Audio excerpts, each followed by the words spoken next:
संजय राऊत आणि मंत्री गिरीश महाजन यांच्यामध्ये वाकयुद्ध रंगलंय। राऊतांनी नाव न घेता गिरीश महाजनांवर घणाघाती टीका केली आहे। राऊतांनी जामनेरची मावशी असा उल्लेख करत महाजनांवर टीका केली आहे। महाजनांना काँग्रेसचा तिटकारा का असा सवालही त्यांनी केला। ठाकरेंचा पक्ष काँग्रेसच्या मांडीवर बसला अशी टीका महाजन यांनी केली होती। त्या टीकेला राऊतांनी जोरदार प्रत्युत्तर दिलंय। निश्चित राऊतामुळेच जास्त मी तर प्रत्येक वेळेला म्हटलेलं आहे, प्रत्येक ऑपरेशनच्या वेळेला की बाबा या माणसाला आवरा उद्धवजी, अन्यथा तुमचं काही राहणार नाही। खरं म्हणजे ज्यावेळेला उद्धवजी आम्हाला सोडून गेले, औट घटकेचे राज्याचे झाले, 2.5 वर्षाचे मुख्यमंत्री झाले, त्यावेळेलाच मी म्हटलं की तुम्ही हा ह्युमन बॉम्ब आहे, तुम्ही आता बॉम्बच बांधून घेतला गळ्यामध्ये। तुम्ही हे करायचं नव्हतं। जर तुम्हाला लांब चालायचं होतं तर तुम्ही त्या ठिकाणी थोडंसं अंतर चाललात आणि थांबून गेलात। झालं काय शेवटी? तुम्ही काँग्रेसच्या राष्ट्रवादीच्या मांडीवर जाऊन बसलात, त्यांचे गुणगान गात बसलात, तुमची सगळी वोट बँकच गेली। त्यामुळे महापालिकेत काय झालं, नगरपालिकांमध्ये काय झालं, विधानसभेमध्ये काय परिस्थिती झाली तुमची, तर याचा जो सगळा ऱ्हास होत चालला त्याचं कारण काय आहे? तर हे आता काँग्रेसच्या मांडीवर जाऊन बसलेले आहेत। आधी पवार साहेबांचं गुणगान करता करता राऊत थकत नव्हते, आता ते राहुल गांधींचं करतायत, दुसरं काहीच बोलत नाही। यांना पंतप्रधान हेच लायक आहेत।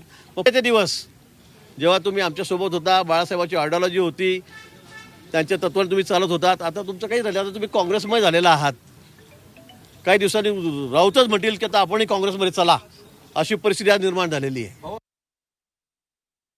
ती तमाशातले मावशी असते ना, अशा मावश्या सगळ्या भाजपमधल्या। महाविकास आघाडीमध्ये काँग्रेस पक्ष आहे आणि त्या काँग्रेस पक्षाच्या मदतीनं हे 6 लोक निवडून आले ना काही ठिकाणी। तेव्हा तुम्हाला माहीत नव्हतं महाविकास आघाडीत काँग्रेस आहे? ते माहीत होतं ना की महाविकास आघाडीमध्ये काँग्रेस पक्ष आहे, राष्ट्रवादी काँग्रेस पक्ष आहे।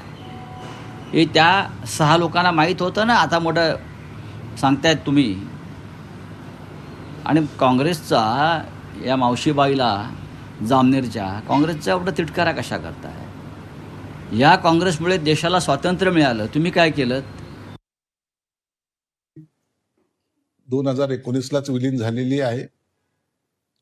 तुम्ही पाहत असाल, ज्या मातोश्रीवर इतर पक्षाचे नेते येत होते, पार राष्ट्रपती पदाचे उमेदवारापासून ते राज्यसभेच्या सदस्यापर्यंतचे लोक जेव्हा निवडणूक असायचे तिथे येत होते। आता गेल्या 19 पासून पद्धत बदललेली आहे। हेच लोक आता कधी सिल्वर ओकला जात आहेत, हेच लोक कधी त्या राहुल गांधीच्या भारत जोडो यात्रेमध्ये सामील होत आहेत, हेच लोक दिल्लीला जाऊन सोनिया गांधीला शुभेच्छा देत आहेत। म्हणून ही उभाटा ऑलरेडी काँग्रेसमध्ये झालेली आहे आणि ते ह्या खासदारांना किंवा इतर कार्यकर्त्यांना आवडत नाहीये, म्हणून त्यांनी पक्ष सोडला। ही बात तेवढी सत्य आहे।